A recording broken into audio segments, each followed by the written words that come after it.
अस्सलामु अलैकुम वरहमतुल्लाहि वबरकातुहू।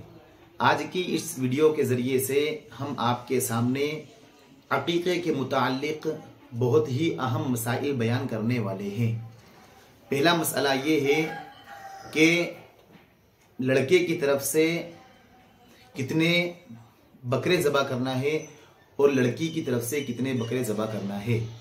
तो देखिए, अगर किसी शख्स के यहाँ बच्चे की यानी लड़के की विलादत हो तो 7वें दिन का लिहाज रखते हुए, मसलन अगर बच्चा पैदा हुआ है मंगल के दिन, तो बुध के दिन यानी मंगल से बुध, जुमेरात, जुमा, शनिचर, इतवार, पीर, मंगल, बुध 7वें दिन बच्चे का एक बेहतरीन नाम रखना चाहिए। किसी अच्छे अल्लाह वाले से जो नाम के मानी जानते हों, अच्छे आलिम से, बाअमल अच्छे बेहतरीन जो नाम के मानी को समझते हैं, उनसे अच्छा नाम पूछकर उसका 7वें दिन बच्चे का नाम रखना चाहिए और इसका अकीका, बच्चे का अकीका करना चाहिए। अब अगर लड़का हो, लड़का पैदा हुआ है, तो 7वें दिन बच्चे का अच्छा नाम रखकर उसकी तरफ से 2 बकरे या 2 बकरी या 2 दुम्बे या 2 दुम्बी यानी गाडर या फिर बड़े जानवर में 2 हिस्से लेकर बच्चे की तरफ से अकीका करना चाहिए। और अकीका करना सुन्नत है।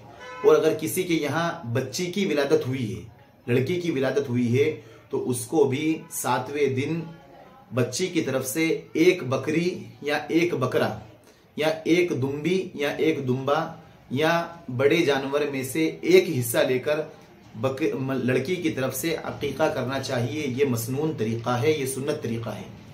हदीस शरीफ में खुद अल्लाह की हज़रत आयशा सिद्दीक़ा रज़ियल्लाहु ताला अन्हा फरमाती है, एला सुनन की रिवायत है कि अल्लाह के नबी सल्लल्लाहु अलैहि वसल्लम ने हज़रत हसनैन, हज़रत हसन और हुसैन की तरफ से अकीका किया है। और अकीका करने से दुनियावी फ़ायदा, सबसे बड़ा फ़ायदा ये होता है कि जिन बच्चों का अकीका हो जाता है वो बच्चे बहुत कम बीमार होते हैं उन बच्चों से जिनका अकीका नहीं होता है। ये दुनियावी फ़ायदा हमें अकीका करने से नज़र आएगा कि जिन बच्चों के अकीके कर दिए जाते हैं वो बच्चे बहुत कम बीमार रहते हैं उन बच्चों से जिनके अकीके नहीं होते हैं। ये बात भी हदीस शरीफ के अंदर आती है कि जिन बच्चों के अकीके हो जाते हैं, अल्लाह ताला इस सुन्नत के जिंदा करने की बरकत से, अकीका करने की वजह से बच्चों से जो जिन बच्चों के अकीके होते हैं या जिन बच्चियों के अकीके होते हैं, अल्लाह ताला उनके जिस्म से कई बलियात, कई आफात, कई मुसीबतें अल्लाह ताला दूर कर देता है इस अकीके की बरकत से। अब एक और ये मसला होता है, हमारे आवाम के अंदर ये बहुत राइज है कि जब अकीका किया जाता है तो जब बच्चे के बाल काटे जाते हैं, जब उसके बाल, उसको सर मुंडवाया जाता है, तो उस चांदी, उसके बाल के वजन के बराबर जो चांदी तोली जाती है, और तोलना भी चाहिए। अब उसका मुस्तहिक कौन है? तो उसका मुस्तहिक गरीब, मोहताज, जरूरतमंद को देना है। हमारे यहाँ ये रिवाज है कि जो फूफी होती है उसको वो चांदी दे दी जाती है। ये शरअन इसकी इजाजत नहीं है, ये बिल्कुल जायज नहीं है। हाँ, अलबत्ता अगर फूफी जान, जो फूफी है वो खुद गरीब है, मोहताज है, जरूरतमंद है, तो फिर जो बच्चे का बाल का वजन किया गया है चांदी के बराबर, तो फिर जो फूफी गरीब हैं उन्हें दे सकते हैं। अलबत्ता अगर फूफी मालदार हैं तो फिर उन्हें वो चांदी जो बच्चे के बाल के बराबर तोली गई है वो फूफी को देना जायज नहीं है, बल्कि उसका मुस्तहिक, जो गरीब, मोहताज, जरूरतमंद, उसका मुस्तहिक है।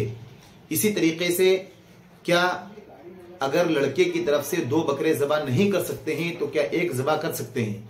तो अगर किसी शख्स ने लड़के की तरफ से 1 बकरा भी ज़बा कर लिया तब भी अकीका हो जाएगा। अलबत्ता बेहतर ये है कि 2 बकरे ज़बा किए जाएं। अच्छा, बात ये समझते हैं कि लड़की बकरी ही ज़बा करना पड़ती है अकीके में।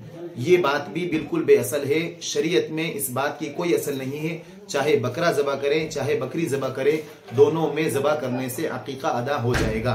इसी तरीके से अगर एक और ये बात चलती है हमारे दरमियान कि अकीका किस दिन करना चाहिए, तो हमने आपको बतलाया कि वो 7वें दिन का लिहाज रखा जाए। अगर हम बचपन में बच्ची का या बच्चे का अकीका नहीं कर सके माली हालात के एतबार से, तो जब भी हम अकीका करें तो या तो 7वें दिन करें, या 7वें दिन में तो 14वें दिन, या 21वें दिन, या फिर और 2-3 महीने गुजर गए, तो सिर्फ हम इस बात का लिहाज रखें कि जिस दिन बच्चा पैदा हुआ था, मसलन जुमे के दिन बच्चा पैदा हुआ हो, तो फिर हम उस 7वें दिन का लिहाज रखते हुए जुमे रात के दिन बच्चे का अकीका कर दें।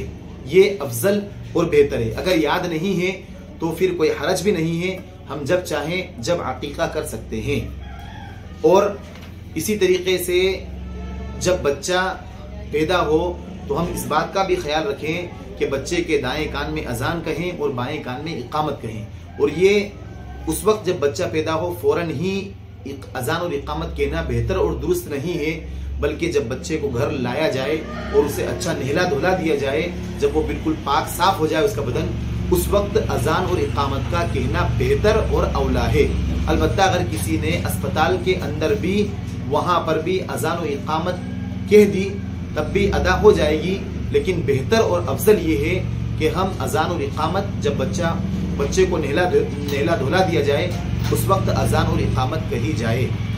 और इसमें भी जो बकरा अकीके में ज़बह किया जा रहा है उसका जिस तरह कुर्बानी के हुक्म है कि बकरे का 1 साल का होना ज़रूरी है, इसी तरह अकीके के अंदर भी 1 साल का होना ज़रूरी है।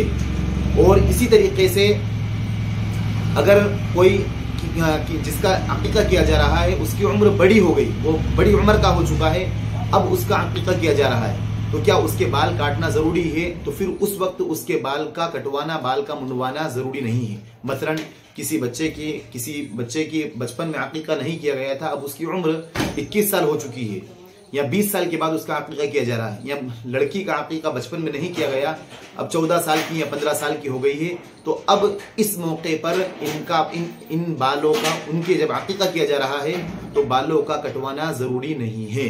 वो तो बचपन ही के अंदर 7वें दिन जब अकीका कर रहे हैं उस वक्त बाल का कटवाना मुस्तहब और बेहतर है, इसलिए कि वो जो माँ के पेट से जो बाल निकलते हैं, जब बच्चे के बाल आते हैं वो एक बीमारी के बाल होते हैं, उनका काटना उस वक्त बेहतर है।